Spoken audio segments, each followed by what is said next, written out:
C-Suite. Welcome to the show.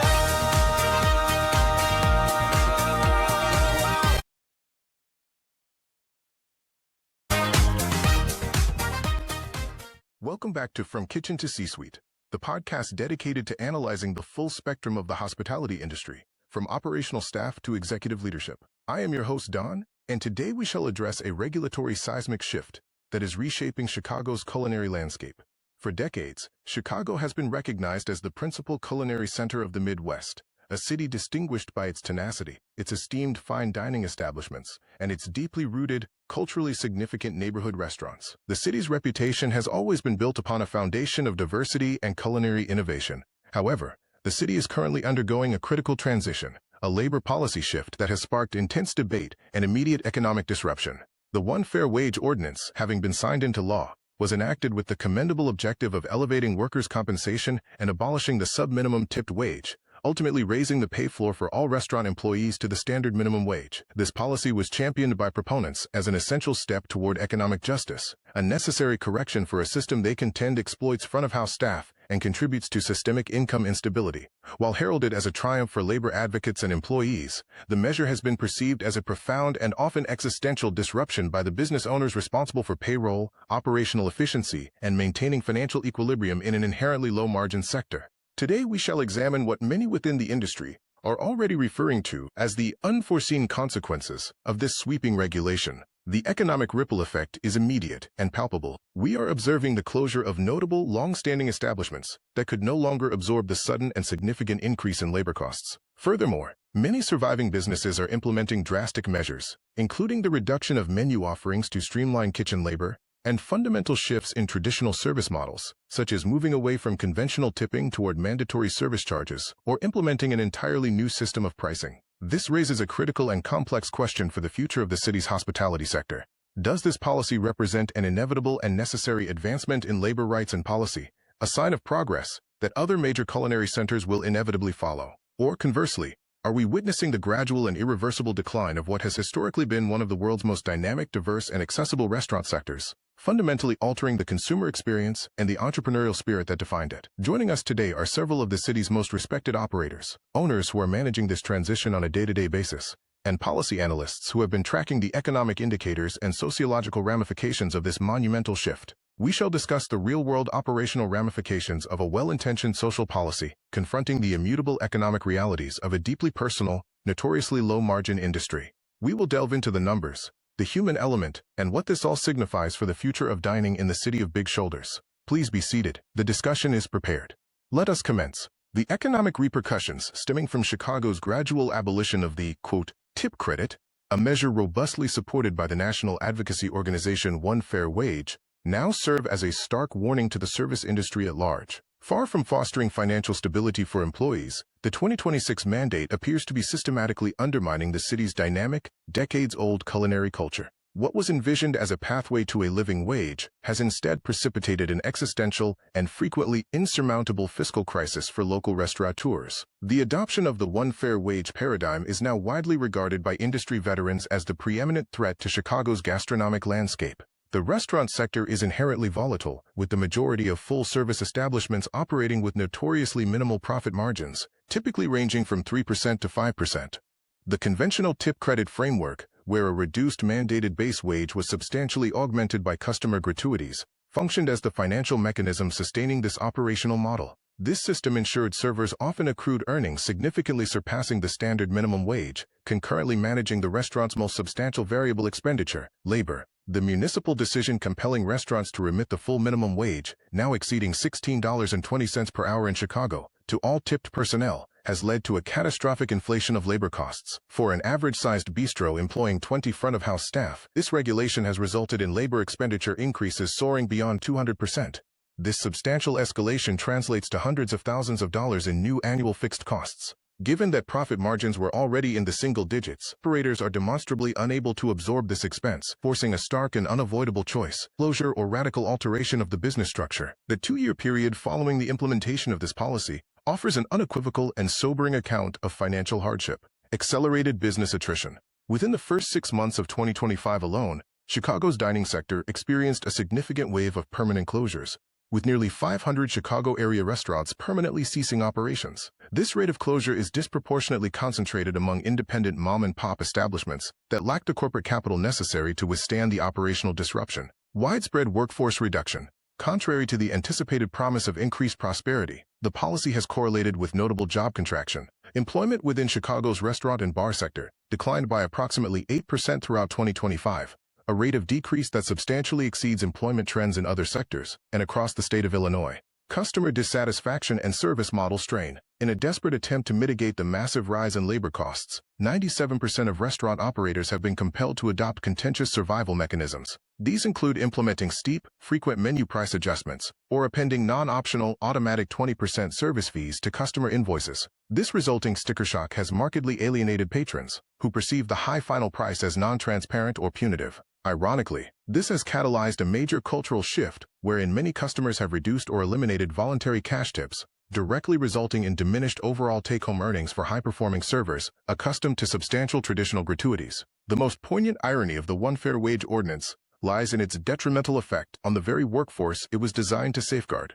To manage the unsustainable payroll costs, operators have been obligated to reduce hours, converting full-time positions into part-time shifts. A recent comprehensive survey indicated that over 90% of Chicago operators reported curtailing staff hours to contain payroll expenditures. The human cost is exemplified by the testimony of Elena, a server in the West Loop. "I was earning $35 an hour with tips previously. Now, with the fair wage and the mandatory service fees, my patrons are tipping less, and my employer has restricted my work week. My take-home pay is less than it was 3 years ago, and my restaurant faces imminent closure. Where is the equity in this outcome?" Servers who once enjoyed the stability of a 40-hour workweek are now routinely capped at 25 hours to avoid triggering mandated employee benefits, rendering staff less secure and financially less stable than prior to the policy's enactment. While proponents frequently reference long-established high minimum wage jurisdictions such as California, they consistently overlook the profound economic shock and catastrophic market distortion resulting from transitioning an established, tip-dependent market during a period of high inflation.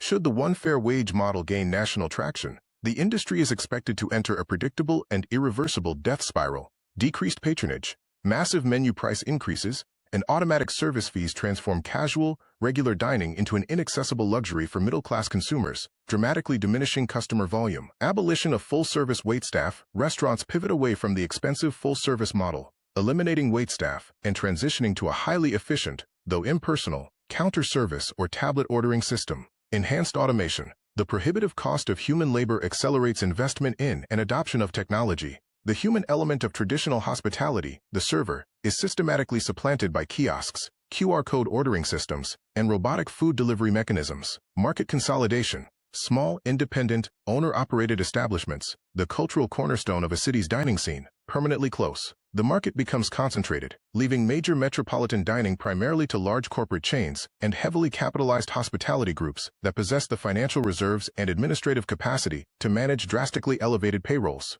The Chicago City Council has recently acknowledged the negative consequences of its experiment, signaling a potential freeze or modification of future scheduled increases. However, for a considerable number of Chicago's most cherished, iconic, and historic establishments, the damage is already incurred and irreversible.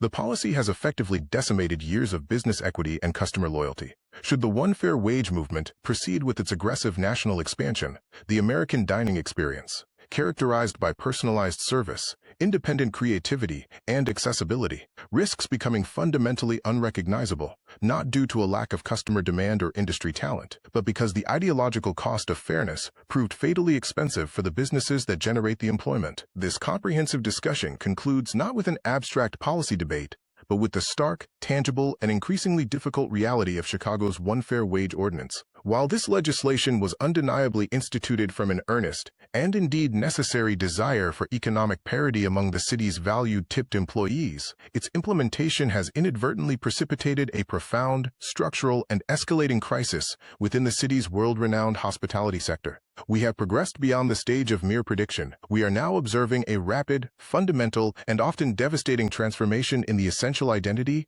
financial infrastructure, and cultural essence of Chicago's dining landscape. The consequential effects are already pervasive, impacting establishments from the most distinguished Michelin-starred venues to the most cherished neighborhood taverns. The legislative mandate sought to enhance the financial security of tipped workers by entirely abolishing the long-established tipped credit, the differential between the standard minimum wage and the tipped wage, and enforcing a single, significantly elevated minimum wage for all restaurant personnel, irrespective of their specific function. Regrettably, this well-intentioned policy has manifested as a devastating double-edged sword for the industry it was intended to assist.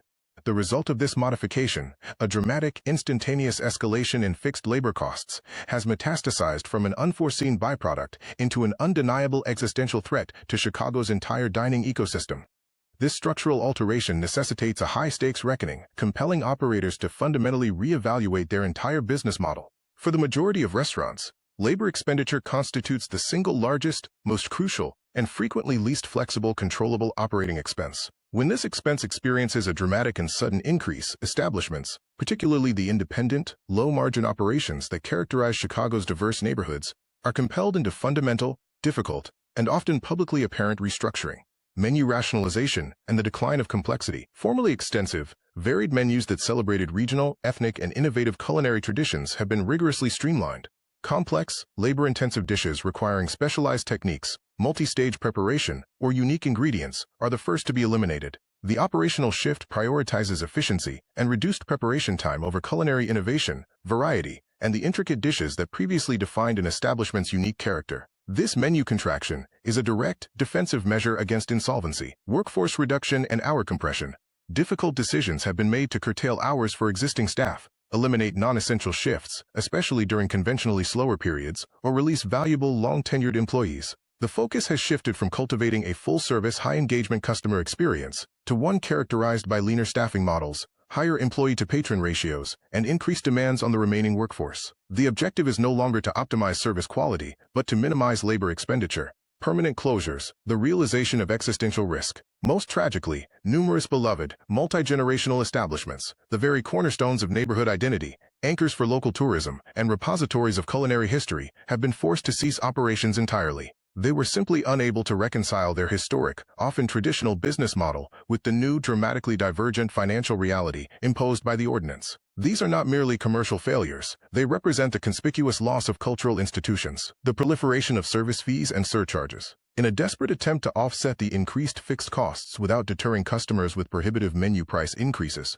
many establishments have instituted a, quote, service charge, kitchen appreciation fee, or similar itemized levy on the final bill. While intended to transparently communicate the new cost structure, this often results in consumer confusion and conflict, further complicating the overall dining experience. Chicago is a metropolis defined by its tenacity and industry, yet for the restaurant sector, a vital element of its culture, tourism appeal, and tax base, the financial calculus must be viable. The necessary accommodation of increased labor costs is rapidly reshaping both the consumer experience and the employment landscape. The unfolding crisis within Chicago's dining sector is fundamentally rooted in a critical wage disparity and the consequent compression of already minimal profit margins. The abolition of the tipped credit has initiated a dramatic and immediate surge in the fixed labor cost associated with every single item served. This poses an existential threat to the industry's essential core, the independent neighborhood restaurant. While large national corporate chains frequently possess the diversified revenue streams, supply chain efficiencies, and economies of scale necessary to absorb these increases,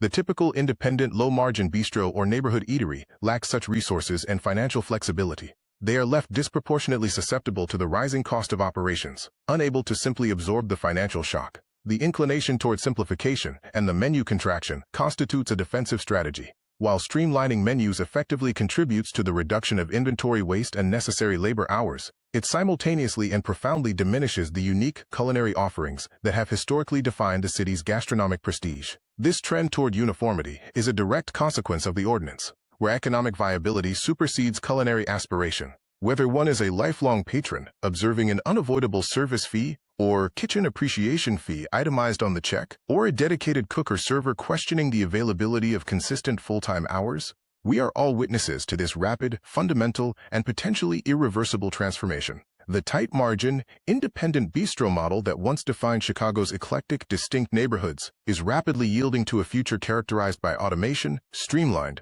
limited service, and relentless emphasis on price point efficiency. Ultimately, the cultural cost to Chicago may prove far more detrimental than the immediate loss of tax revenue alone. The city is currently facing the risk of exchanging its diverse, vibrant, and neighborhood-specific dining landscape, a crucial cornerstone of its cultural identity, a major tourist attraction, and a source of civic pride, for a future defined by homogenized, predictable experiences and automated service paradigms. As the industry transitions towards centralized production, bulk preparation, and standardized operations to mitigate costs, the loss of this unique, diverse culinary ecosystem represents a profound erosion of the city's soul, replacing local distinctiveness, entrepreneurial dynamism, and unique flavor with corporate standardization and sterile efficiency. This podcast is supported by the generous commitment of our sponsors, and we extend a special thank you to HRB Universal. Their dedication to providing comprehensive resources and promoting excellence is key to empowering professionals across the culinary and hospitality industries.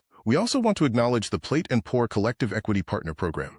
This initiative exemplifies a true commitment to fostering shared success and equitable growth within the food and beverage sector, helping entrepreneurs build a more inclusive and thriving future. The journey to the C-suite is fueled by innovation, relentless dedication, and the right network. We encourage you to engage with the resources and support offered by our sponsors. For details on how to connect with HRB Universal and the Plate and Pour Collective Equity Partner Program, visit hrbuni.com or search for HRB Universal online. We look forward to having you join us for our next episode of From Kitchen to C-Suite, where we will continue to explore captivating topics designed to elevate your career and entrepreneurial drive. Whether you're commuting or relaxing, we've got you covered. Headphone on the go? Subscribe and listen via Riverside at fromkitchentoyokesuite.riverside.com or our website, hrbuni.com. You can also search for us on Apple Podcasts, Spotify, YouTube, Amazon Music, Audible, iHeartRadio, or Deezer Dimes *** to Dior, wherever you get your daily audio content. TV on the big screen?